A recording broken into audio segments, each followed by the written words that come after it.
Hello everyone, and welcome back to 4KB Shorts Let's Play of Kerbal Space Program with Kerbal Space Adventures.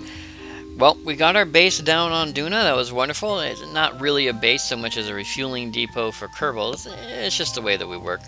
Now, there was one additional vessel that I did want to send to Duna before we sent crew, but while I was looking at it, after I designed it, I realized there was really no way for me to automate its delivery, and thus Kerbals would have to attend its delivery. And so for that reason, I have decided that we were going to push up the delivery of Kerbals to Duna by one mission. I know, right? Excellent.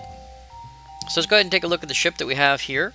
And here it is. It may not look like much right now, but if we spin the camera a little bit, there it is. This is the, well, it was built in the VABs, or excuse me, it was built in the spaceplane hangar for symmetry purposes, but as you can see, it's a little bit funny when you pick it up. But this is a Duna Rover. It will rove around on Duna. It's got RTGs. It has heat dissipation units. It has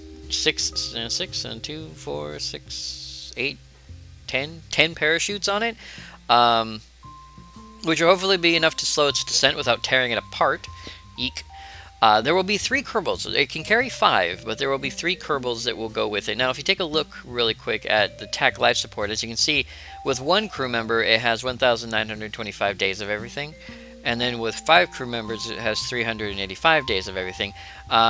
With 3 crew members, it will be a little bit different. Now, I have already selected the crew that is going to go. Super secret. Super secret on who's going to go. And I have built a launch platform for this, and already in orbit right now, waiting for its arrival, is a transport vessel to connect to it and fly off into deep space. So, those things are all set up. I'm pretty sure that for lack of anything else, I will show the launch of this, because of course there will be Kerbals inside, and bad things could happen. Now, of course, if bad things happen, we will know, and our intrepid adventurers may not survive the flight. If nothing bad happens, we'll get it up into orbit, and from there we will dock the 2 ships together, and then from there we will get them out to Duna. Wonderful, wonderful. And then once we're at Duna, we'll land them safely, hopefully, and then from there we can start our exploration. Hopefully we should have more than enough time. Again, with the way these things are set up, I mean, we have 385 days. It takes about 85 days to get to Duna. That gives it almost 300 days. Actually, I think it only takes like 60 days. Anyway, even if we go for the highest and say it takes 85 days to get to Duna, with 5 crew member, and we'll have less than 5, we'll have 3. I guess we could just toss 3 in there. That will actually give us a better idea of how much food we'll have. So we'll just grab Lewis and Brody. So yeah, 641 days, 16 hours of food, water, oxygen with 3 Kerbals. So there's that, right? And so that's not going to be a problem. So we're going to take 3 Kerbals. Again, I've already chosen the Kerbals, but they're not going to go into this version because I already have another version built and put together ready for launch. We're going to go ahead and stick the Kerbals in there, and then we're going to get them to Duna. So I most likely will see, well, I will see you guys out on the launch pad once the ship is launched and it is flying and doing its whole, into the air thing. Provided nothing bad happens, we will meet up in orbit where we will dock, and then from there we'll head out to Duna, and I'll meet you guys out at Duna where it will be time to land. Ooh, land, awesome stuff. So I will see you guys out there. Alright everybody, here we are out on the launch pad, and as you can see, we have Han Solan, Sleepy, and James Ibanez will be our 3 intrepid crew members. And hopefully their intrepid adventures do not end horrendously. Now, we do have a ship in orbit that we do have to rendezvous with, but I'm not entirely sure where it's at. We're not going to worry about launching into an intercept. We will use the other ship to intercept with this one, so that will not be a problem.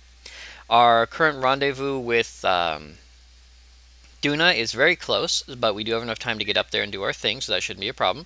So we're just going to go ahead and launch, and hopefully we'll get this thing off the ground and nothing bad will happen. So let's go ahead and go. And there's our initial launch. Perfect. I guess we can turn on some of the lights. We do have power, so we'll kick on some of the lights. There's not very many. Oh, we don't have our SAS unit on. That was my bad. So there's a little bit of pull, so we do have to worry about a little bit of pull. I'll keep our SAS unit on, but that should keep us stable. Now that I come to think of it, there isn't much in the way of SAS units on here, but that's okay. So we'll just cope with it the best we can. Alright, so we're just going to adjust our throttle a little bit. You guys can hear that there. Trying not to hit our terminal velocity, but I know that at this height it's up in the hundreds, so we're actually not even close. But we also want to make sure that center engine doesn't overignite as well. We are using our standard launch device, or launch vectoring device, whatever you want to call it. our standard launch platform. Alright, first tank's down, perfect. We got 3,000 meters. Now we may lose a little bit of speed here, but that's okay, we don't... Yep, there it is. Okay, we lost a little bit, but we're okay. We're back up to where we need to be. What's funny is we only have 206 units of electric charge, but strangely enough, that should be more than enough for what we're doing. Even on Duna, that should be more than enough. Alright, so that was our first stage. First stage seemed to be going pretty well. Since our first stage went pretty well, and it's going to be a little while until our second stage, I think I'm going to go ahead and cut here, and then of course if anything bad happens I'll let you guys know, but for the most part I'm pretty sure that we will be fine. So in that case, I will see you guys when we get ourselves up to the rendezvous. Yeah, when we get up to the rendezvous, so I'll see you guys there. Alright everybody, here we are fairly close to docking. We have about half our monopropellant left. It took me a little bit of time to get even this close. Something really weird. Well, let me put it this way. It's not weird going on. What in fact is happening is the this particular ship does not have any SAS unit on it. So I have to use all RCS to move us around. So I was being extremely cautious with moving us around to where I would not hit... Well, not hit, but where I would not use up too much monopropellant. But as you can see, we did use up about half our monopropellant. So I was using the engines a little bit, just trying to get us into position here where we could dock. So we're getting closer, and closer enough is closer enough. So we're going to try to dock level. We don't have to dock level, but I'm just, you know, we just happen to be in such a position to where we can try it. So we're going to give it a shot. We just fast forward time a little bit. Scoot forward, fast forward time, slow down, fast forward time. As you can see, all the lights that are on are in fact pinging against the surface when we fast forward time, because the lights do not calculate, well, I won't say they don't calculate properly, but they're not actually required to calculate perfectly with shadows and everything else when you are in fast forwarded time mode. So you can of course light up all of Kerbin using just a couple of spotlights if you wanted to. Alright, now we're coming in slightly sideways. That shouldn't be too big of a problem. We may come in slightly down, which could be a problem. Okay, so let's go ahead and straighten ourselves out a little bit. Perfect. Bring our nose down just a little bit as well. Yeah, see, that may be a problem. So let's go ahead and lock that in. And then we want to head right and up, I think. And we kind of want to twist just a teeny tiny bit. Twist just a teeny tiny bit. And that should keep us about stable. Is that about right? Oh, bump. Alright. Turn off our RCS, turn off our SAS, and then the two should, hey, lock in perfectly. Look at that. Alright, so we're not perfectly stable, as you can see. We do have a little bit of wobbliness going on there. However, we are locked in. Oh, I did? Aha! I was afraid that I did not put these quantum struts on here, but it looks like I did. Genius, genius, genius me. So yeah, this is our launch platform. And let's take a look at our let's flip over to our stages. Yeah, I figured our stages were a little bit funky. And let's see what our vessel says we have for Delta V. 3,209 Delta V. Should be more than enough to get us to where we want to go. We are, of course, needing to rendezvous with Duna and 44.91. So our perfect orbital burn will be at 44.46 or 36 or something like that. So we're fairly close, and that's fine. What we're going to do now is I'm just going to go ahead and set all of that up, and then I'm going to start our burn out to Duna, and then Han Solon, Sleepy, and James Ibanez will all be on their way to Duna. Now this will be, just to mark the occasion, this will be the first time any Kerbals have left Kerbin with the need for oxygen, water, and food, and have gone to another planet. I've never done this before, so it is a little bit nerve-wracking. However, I am fairly certain we have enough food, water, and oxygen to get them there, and we'll have enough there on the planet to hunt around a little bit, and then, of course, we have to bring something to come get them, because they can't take off with any of the stuff they have right now. Ooh. So important stuff. Important stuff. So I will see you guys most likely when we've come up on Duna, and then we'll get this thing down on the ground where it belongs. So I will see you guys there. Alright everybody, here we are around Duna. Now I want to go ahead and give you guys a little bit of a heads up about the recording. For whatever reason, I don't know what it is, but whenever I hit my button, which is well, it's a macro, but the macro is a double button key combination. Whenever I hit that, my game quick saves. And I checked the status, I checked all the internal, like all the buttons and everything, and it says a quick save is F5, so I'm not entirely sure why when I press my record button, the game decides instead of starting my recording, it wants to quick save. This is something new. I don't know what's causing it. It might be a mod. It might be something else. And maybe my keyboard's falling apart. I have no idea. But I want to give you guys a little bit of heads up on that. Yeah, because when I tell it to start and stop recording, it instead of stopping and starting recording, it just quick saves. So I don't know. But as you can see, we are around Duna, and I wanted to show you guys something really awesome about this. Now, we got super lucky with our intercept on Duna, and we're going to go ahead and speed up time a little bit. Now, I am having a teeny tiny problem with TAC life support and interstellar mod. They are commingling. And TAC life support keeps saying that we're running out of electricity when we don't even run out of electricity. And I think it might have something to do with the waste heat being generated. I don't know. I know we're venting enough waste heat, but for whatever reason, it keeps saying you're running out of electricity, and then it stops the timer. That only happens if you go over 10,000 time speed, which I guess is fine. But what I wanted to show you guys is, as you can see, Ike is spinning around the planet, whee, and so are we a little bit. We're coming in. Now, here's where the fun part comes in. We have a very shallow intercept with Ike. It's about 130 or 180 kilometers, I believe it is. But what we're going to do is we're going to come into Ike's reference frame of reference here. It's SOI, and it's going to get a little bit of a, there you go. One one of them there eclipses. Yeah, that's the other thing I can't think of with running out of power is we shouldn't be running out of power, as we do in fact have enough power. We have an electric generator. I mean, we honestly have an electric, or like a thermoelectric generator. We shouldn't be running out of power at all. So I don't know what's causing that. Now, as you can see, we just entered Ike's SOI. And it looks like our periapsis site is going to be 136,000 meters, or 136 kilometers. And then when we come out the other side, this is going to be the fun part, when we come out the other side, we're going to be in a much shallower orbit around Duna. So I only had to burn about 40 meters per second to get this intercept. And when I saw what it did to our orbit around Duna, I was like, oh, sweet. So it is going to take us a little bit of time to get down there, but we're just going to go ahead and cross by Ike really quick, not too quickly. But what's really interesting is we are in fact being captured by Ike. We're going to come inside the orbit of Ike and then come outside the orbit of Ike. And that outer orbit's what's going to put us in our orbit here around Duna. It's a very interesting maneuver that I did not mean to make. And I just really wanted to show it off to everybody as we come around Duna, because this is, a lot of people complain. They're like, well, Ike's always in the way.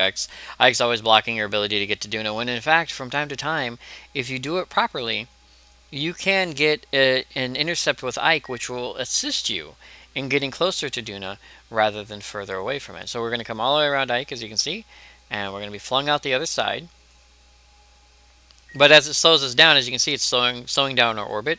As it slows down our orbit, we're going fast enough to fly away from it, but it's basically pulling on us to slow down our orbit. So as it slows down our orbit, it puts us into a closer intercept with Duna. So we're going to head out, and I think we're going to leave here in a couple of minutes here.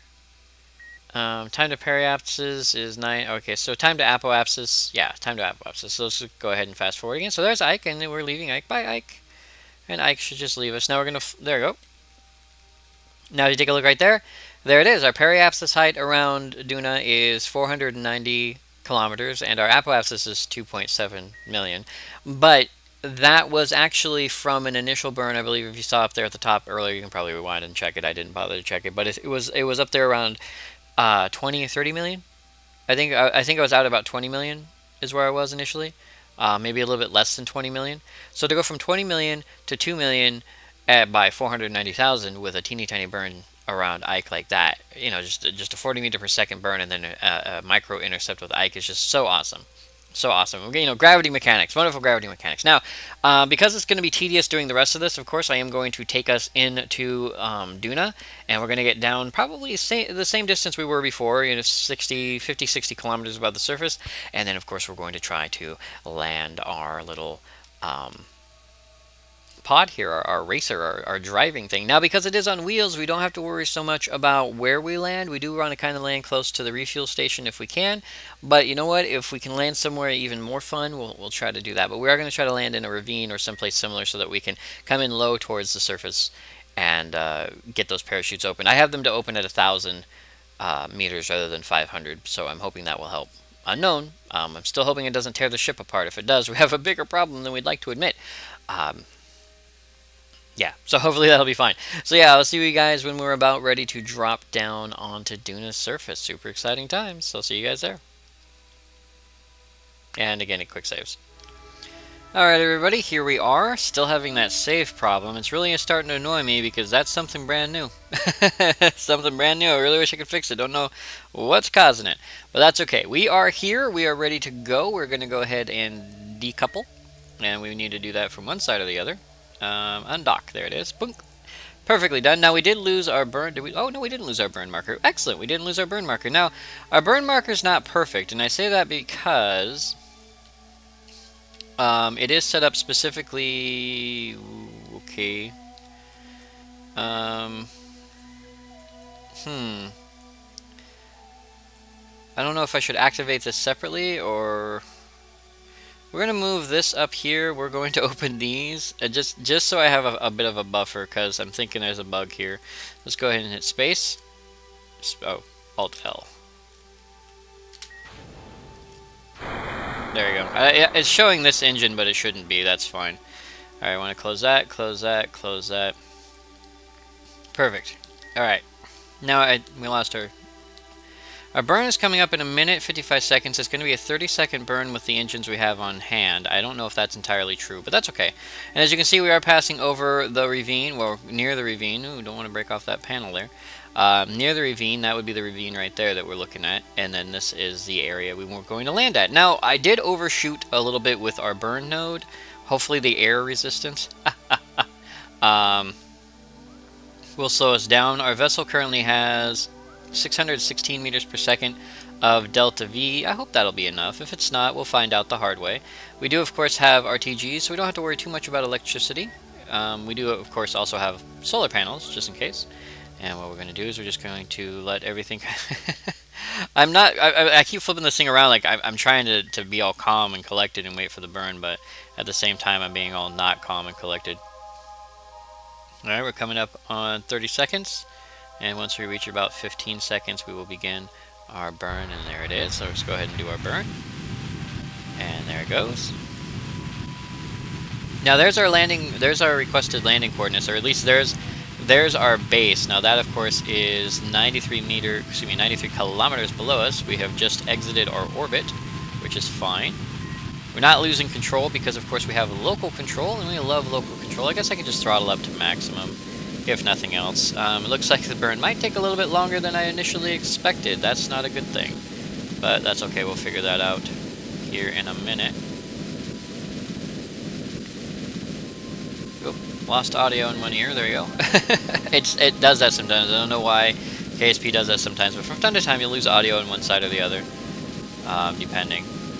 Alright, so we're going to come down. Okay, so we lost that other engine. Great, that's fine. That just means that it's out of range now, and it's no longer saying that we have that engine on our ship. Now this is going to bring us down, like I said, it's going to bring us down somewhere around in here accordingly. The parachutes may slow us down a little bit. I do hope they do. I do hope they don't rip the ship apart. I'll be very upset if they do rip the ship apart. I'll be like, ah, no, of course, Han Solo and Sleepy and Mr. Abanez will not be happy with the event either. I'm pretty sure all three of them will cry horribly if that does happen. So we're just going to keep burning. We're just going to use up a bit of our delta V, but we're going to use as much of it as we can to slow down before we open our parachutes as well, just for safety's sake. Now all of our parachutes are on top of the craft, so that they will it's probably not the most efficient way to burn, so that they will, of course, hold us up. I'm trying to think of the word. They will hold us up, so they're all up here on top. I just hope there's enough of them. I really do. We did really well in the first one. I'm hoping we'll do really well in the second one too. Alright, so that's about 40 seconds. I'm not gonna, or 40 meters per second. I'm not too worried about it. As long as we're coming down pretty gentle, we should be fine. Kind of want to save a little bit of that remaining fuel. Looks like that's about it. So we overshot just a teeny tiny bit. If we take a look at our map here, yeah, we did. We overshot just a teeny tiny bit, but hey, you know what? We're going to go for a drive. It doesn't matter. We are landing in the crater, and the crater's good, and then we'll just drive our way to our Duna base Alpha, of course. But before we do that, let's go ahead and speed up time very gently. Very gently. We will, of course, gain more speed as we come down. But what we want to do at that point is we just want to slow everything down, right? Ugh, scary stuff, scary stuff. Now, it's scary stuff for me because I'm paranoid, and dead Kerbals never a good sign. However, it's not really that scary because we do have everything we need. We are actually doing pretty well. Both of those things are wonderful. The only downside of this whole event would be if, well, a lot of different things, I suppose, but honestly, the biggest problem I think that we're going to have is if, for whatever reason, those parachutes tear open. That, to me, would be the worst thing at all, is that the parachutes tear the ship into pieces. If that happens, we have a bigger problem than we'd like to think about, because as we progress slowly away from our landing zone, our Kerbals will only have roughly 1 day of oxygen, food, and water in their suits. And if the ship is torn asunder, there is no way for us to make them not have a problem. Okay, we're at 26 kilometers. I'm debating on whether or not we should open these chutes or not. I'm thinking maybe we shouldn't yet. Would like to slow us down more than not. Alright, so we're still technically in orbit. We're running out of fuel. Well, for lack of a better term, let's go ahead and ignite the chutes. We're not far enough down in the atmosphere for them to open. They should open here pretty soon. Pretty soon. Let's go ahead and gently ignite our thrusters. 15,000, 14,000, come on. They should open soon.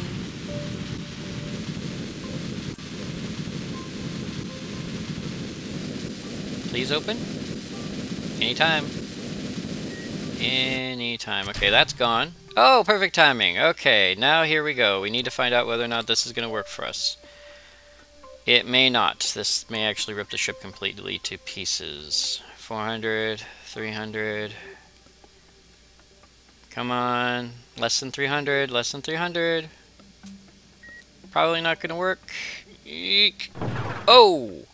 Okay, I heard crunch, but she lives.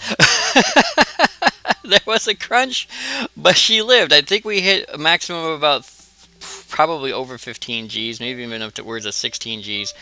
But she came down gentle. We're going to be coming down at about 11 meters per second. Let's see if we can hold that position. It doesn't look like we'll be able to hold that position. That's okay, though.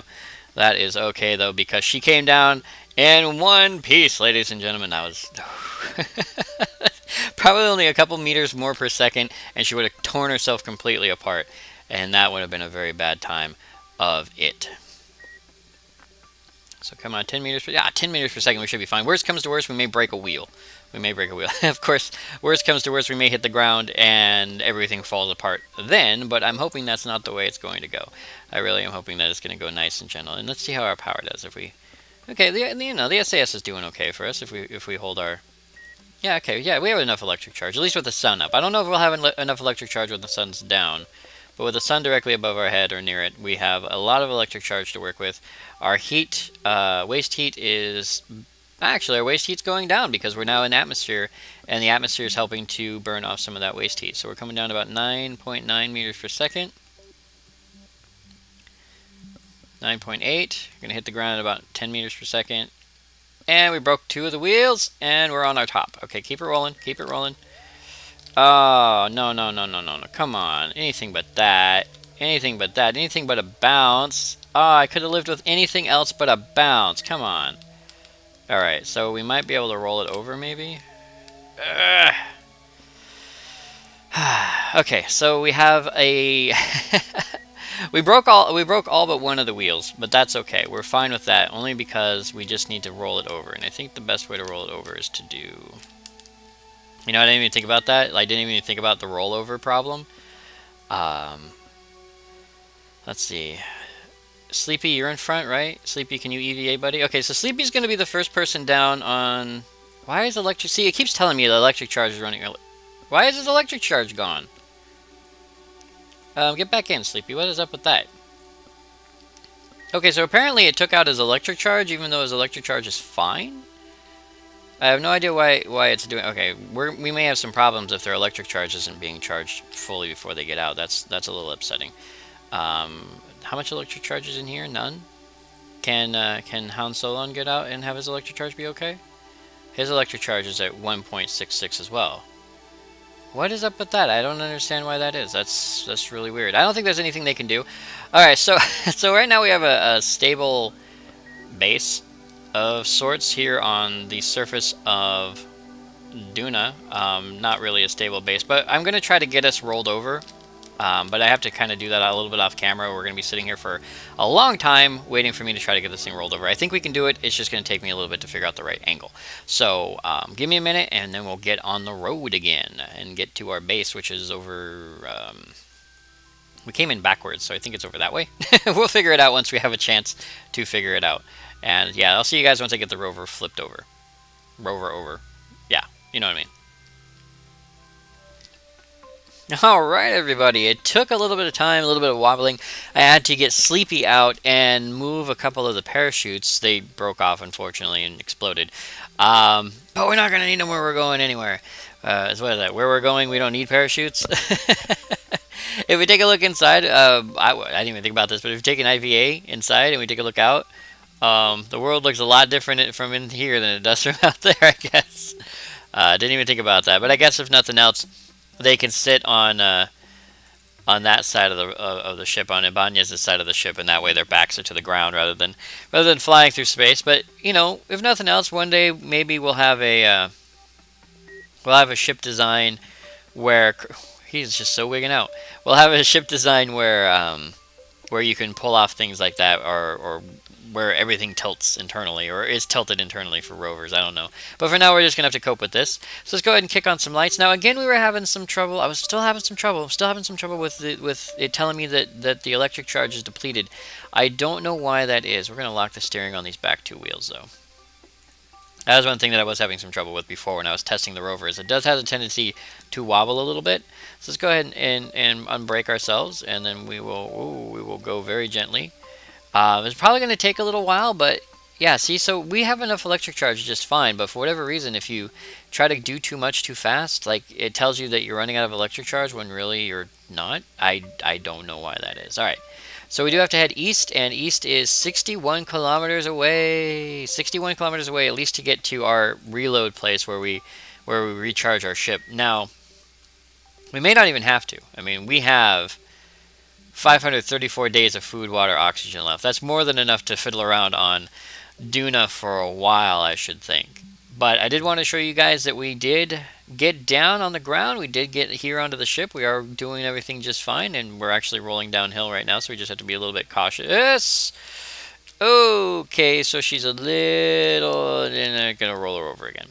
Okay, so brakes, not a good idea, brakes. Yeah, not a good idea, brakes. Okay, so yeah, that's probably going to be a little bit of a problem. And again, I'm going to have to do that whole roll thing, or roll back and forth for 5 minutes, and to flip her over. Ugh, such a pain, such a pain. All right, so yeah, I'll be doing this for quite some time, unfortunately, until we can get her flipped back. Yeah, because she's going to do that until I can get her flip back over. I think I'll off camera over to the station here, and then we'll stop there and maybe take a break, get out, do some stuff, whatever. We'll figure it out. But I will see you guys over there.